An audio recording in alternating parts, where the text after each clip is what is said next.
Argentina তাদের Copa আমেরিকার দল ঘোষণা হওয়ার ঠিক 2 দিন আগে মানে মে মাসের 20 তারিখে দল ঘোষণা করেছে ব্রাজিল। জুনের 21 তারিখ বসতে যাওয়া 2024-এর কোপা আমেরিকার জন্য 26 সদস্যের প্রাথমিক দল ঘোষণা করেছে ব্রাজিল। ব্রাজিলের নতুন কোচ দরিভাল একাধিক চমক রেখে দল সাজিয়েছে।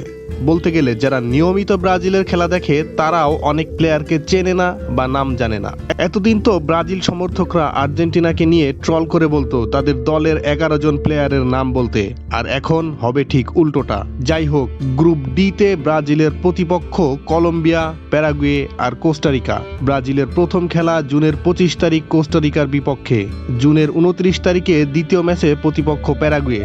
আর গ্রুপ স্টেজের শেষ ম্যাচ খেলবে জুলাইয়ের 3 তারিখ কলম্বিয়ার বিপক্ষে। বলতে গেলে কঠিন গ্রুপেই পড়েছে ব্রাজিল।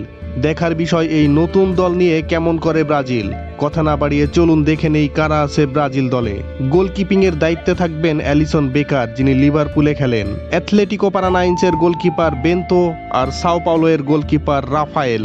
ডিফেন্ডারে আছে মোট 9 জন প্লেয়ার। অ্যাথলেটিকো মিনেইরো এর গুইলহার্ম আরানা, পিএসজি এর বেরালদো, জুভেন্টাসের হয়ে খেলা ব্রিমার, জিরোনা এর ইয়ান কাউটু, জুভেন্টাসের আরেক ডিফেন্ডার দানিলো, আর্সেনালের মাগালিস, পিএসজি এর মার্কুইনোস, রিয়াল মাদ্রিদের এদার মিলিতাও আর পোর্তোতে খেলা ওয়েন্ডেল।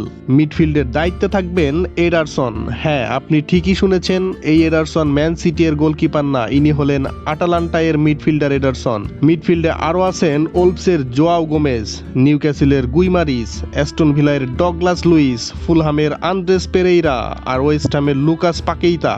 আর ফরওয়ার্ডে খেলবেন ব্রাজিলের 17 বছরের ওয়ান্ডার কিড এন্ড্রিক, যাকে নিয়ে অনেক কথা শোনা যায়। তাকে তো রীতিমতো রিয়াল মাদ্রিদ সাইনিংও করে রেখেছেন।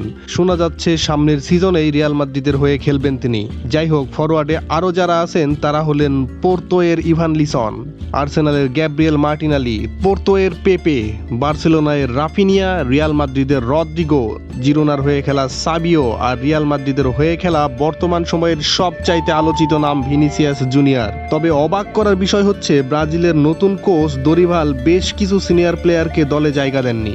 এই যেমন ধরুন Casemiro, Richarlison, Fred, Alex Telles, Gabriel Jesus, Antony আর ব্রাজিলের সুপারস্টার নেইমার তো আছেই। বলতে গেলে ব্রাজিল কোচ কিছুটা নতুন একটা টিম নিয়েই খেলতে যাবে এবারের কোপা আমেরিকা। নতুনদের একটু বাজিয়ে দেখবেন আর কি। তবে কোপার মতো একটা টুর্নামেন্ট মনে হয় একটু বেশি হয়ে গেল।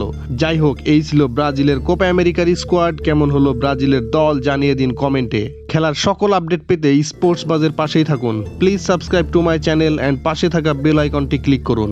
দেখা হবে নতুন ভিডিওতে। ততদিন ভালো থাকুন, সুস্থ থাকুন। Good bye.